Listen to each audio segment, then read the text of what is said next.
पिछले 72 घंटे में हरियाणा की राजनीति में जो कुछ घटना घटित हुई है, राव इंद्रजीत सिंह को लेकर के जो कुछ राजनीतिक चर्चाएं हुई है, उस पर हमारी लगातार पैनी नजर बनी हुई है। दरअसल अब एक और बड़ा बयान राव इंद्रजीत सिंह की तरफ से आया है। पहले उन्होंने अपनी बेटी आरती राव के चंडीगढ़ आवास पर अहिरवाल के उन तमाम विधायकों की बैठक बुलाई, उन्हें डिनर पार्टी दी जो उनके गुट से, उनके खेमे से समर्थन रखते हैं, जो उनके गुट में शामिल हैं, और यह दर्शाने का भी प्रयास किया गया कि आगामी वक्त में कोई राजनीतिक खेल यदि उनके खिलाफ या फिर आरती राव के खिलाफ खेला जाता है तो उनकी सियासी ताकत कमजोर नहीं है। दरअसल अब राव इंद्रजीत सिंह ने रेवाड़ी में पिछले कई दिनों से चल रहे सिविल अस्पताल के मामले को लेकर एक बड़ा बयान दिया है, जिसमें राव इंद्रजीत सिंह ने खुले तौर पर कहा है कि मुझसे मिलने के लिए भगवानपुर और रामगढ़ के लोग आ रहे हैं, लेकिन उनमें कुछ ऐसे शरारती तत्व शामिल हैं जो मेरी हत्या भी कर सकते हैं। जी हां, सीधे तौर पर राव इंद्रजीत सिंह ने कहा कि उनमें कुछ ऐसे शरारती तत्व मौजूद हैं जो राजनीतिक तौर पर मुझे पसंद नहीं करते हैं और जो मुझे किसी भी वक्त गोली मार सकते हैं। ऐसे में मुझे एहतियात बरतने की आवश्यकता है कि आगामी भविष्य में किसी प्रकार की कोई अनहोनी घटित ना हो सके। दरअसल बता दें आपको कि रेवाड़ी में एक बड़ा सामान्य अस्पताल बनने वाला है। उस अस्पताल की जमीन को एक्वायर करने के लिए पिछले कई दिनों से हरियाणा सरकार, या यूं कहें कि स्वास्थ्य मंत्रालय जो हरियाणा सरकार का है, वो कोशिशें कर रहा है। उसमें आरती राव का जिम्मा हरियाणा में स्वास्थ्य मंत्रालय का है और राव इंद्रजीत सिंह प्रमुखता के साथ इस पूरे प्रोजेक्ट को लेकर गंभीर दिखाई दे रहे हैं। उनका कहना है कि रेवाड़ी जिले को एक ऐसा अस्पताल मिले जो कहीं ना कहीं आगामी वक्त में गुड़गांव के जो तमाम अस्पताल हैं उन पर जिस तरीके की आधुनिक सुविधाएं वहां पर मिलती हैं, उसी तर्ज पर इस अस्पताल का निर्माण किया जाए। दरअसल भगवानपुर और रामगढ़ गांव के दोनों गांवों के बीच जमीन एक्वायर की जानी थी और इस जमीन को लेकर के राव इंद्रजीत सिंह की सरपंच प्रतिनिधि के साथ बातचीत भी हुई। उस बातचीत की ऑडियो जो थी वो वायरल भी हुई।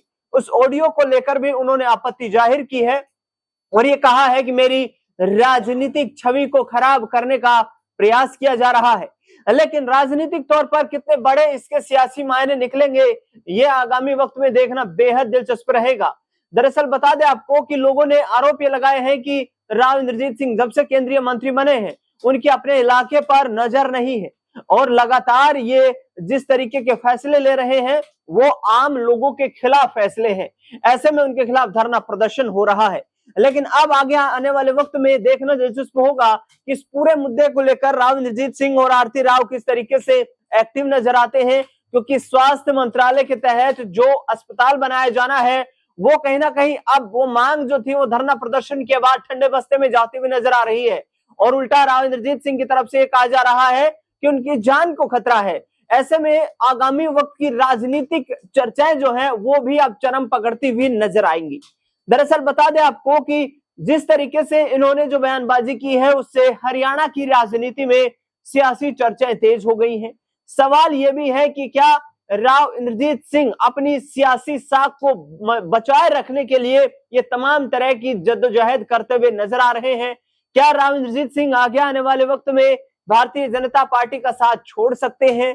दरअसल 2011 के जो वक्त था और उस वक्त जिस तरीके से कांग्रेस पार्टी में वो शामिल थे, भूपेंद्र हुड्डा उस वक्त मुख्यमंत्री होते थे और राव इंद्रजीत सिंह उस वक्त डॉक्टर मनमोहन सिंह सरकार में कैबिनेट मंत्री थे। उस दौरान भी कुछ इसी तरीके के आरोप लगाए थे। ऐसे में तमाम जो राजनीति के जानकार हैं उनकी तरफ से ये कहा जा रहा है कि भाई राव इंद्रजीत सिंह क्या 2011 वाला ही दोबारा से हश्र करने वाले हैं? भारतीय जनता पार्टी से तीसरी बार जो सरकार बनी है ये उम्मीद उन्हें थी कि उन्हें मुख्यमंत्री बनाया जाएगा, लेकिन वो मांग भी पूरी नहीं की गई। क्या इसको लेकर राव इंद्रजीत सिंह के दिल में कोई टीस है? क्या नाराजगी दिखाई दे रही है? क्या आगामी वक्त जो है वो बीजेपी के लिए अब मुश्किलें खड़ी करने वाला है?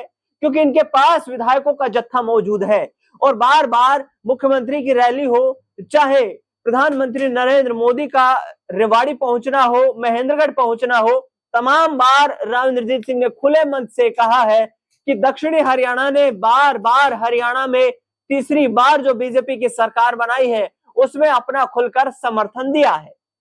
हालांकि इस पूरे मुद्दे को लेकर बीजेपी के जो बड़े नेता हैं वो बड़े नेता अपनी खुलकर प्रतिक्रियाएं जाहिर नहीं कर पा रहे हैं।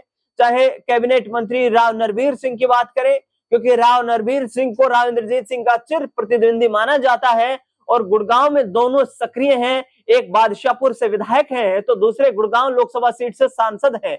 और ऐसे में आरती राव को लेकर भी जिस तरीके से उन्होंने बार बार ये बयानबाजी की है कि जब कैबिनेट की बैठक होती है तो मेरी मुलाकात आरती राव से होती है, पारिवारिक हमारे कोई रिश्ते नहीं है, व्यक्तिगत रूप से हमारे कोई संबंध नहीं है। ऐसे में कहीं ना कहीं राव नरवीर सिंह का हरियाणा की राजनीति में बढ़ता सियासी वर्चस्व क्या राव इंद्रजीत सिंह की नींद उड़ा रहा है, और जिसको लेकर के वो हरियाणा में लगातार सक्रिय होते जा रहे हैं।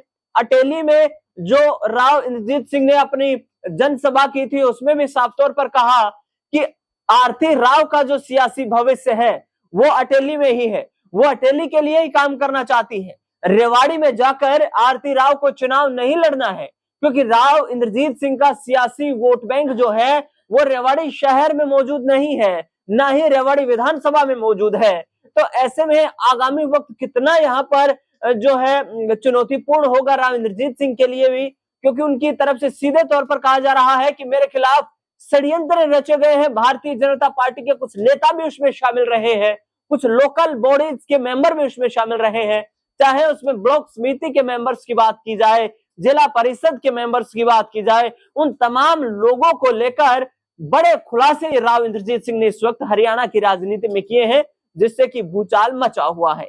दरअसल बता दें आपको कि एक निजी चैनल को दिए अपने इंटरव्यू में राव इंद्रजीत सिंह ने कांग्रेस पार्टी में जाने के संकेत भी साफ कर दिए हैं। राव इंद्रजीत सिंह का कहना है कि भूपेंद्र सिंह हुड्डा और वो पुराने दोस्त रहे हैं, एक साथ दोनों ने पढ़ाई पूरी की है और उनके भूपेंद्र सिंह हुड्डा के साथ किसी भी प्रकार के द्वेष वाले संबंध नहीं है, यानी कि उनके बीच कोई किसी तरीके की अनबन नहीं है। ये बात जरूर हुई थी कि भूपेंद्र हुड्डा ने खुद मुख्यमंत्री रहते हुए चंडीगढ़ में अनेक बार राव इंद्रजीत सिंह को दरकिनार किया था, जिसके बाद उन्होंने इंसाफ मंच का गठन किया और उसके बाद अहिरवाल की राजनीति की मजबूती का यहां पर हवाला देते हुए भारतीय जनता पार्टी को ज्वाइन कर लिया था। लेकिन अब वाकई क्या इनकी पार्टी में ही इनके राजनीतिक दुश्मन खड़े हो चुके हैं? क्योंकि ये जो बैठक हुई चंडीगढ़ में, इस बैठक में 12 विधायक तो मौजूद थे, लेकिन नांगल चौधरी से वो विधायक थी जो कांग्रेस पार्टी की विधायक है, बिमला चौधरी, जिन्होंने कांग्रेस पार्टी की टिकट पर चुनाव लड़ा। अभय सिंह यादव जो कि 2 बार विधायक बने नांगल चौधरी से और इसके साथ साथ हरियाणा सरकार में कैबिनेट मंत्री भी थे, उनको हराया। लेकिन अब आने वाला वक्त जो है ये काफी महत्वपूर्ण है और इस आने वाले वक्त में राव साहब क्या अपनी सियासी ताकत दिखाते हुए अहिरवाल की राजनीति से हरियाणा में सियासी हड़कंप मचाएंगे, ये देखना बेहद दिलचस्प रहेगा। फिलहाल इस खास रिपोर्ट में इतना ही। देश दुनिया से जुड़ी तमाम बड़ी खबरों के लिए देखते रहिए नेक्स्ट 9 आवाज।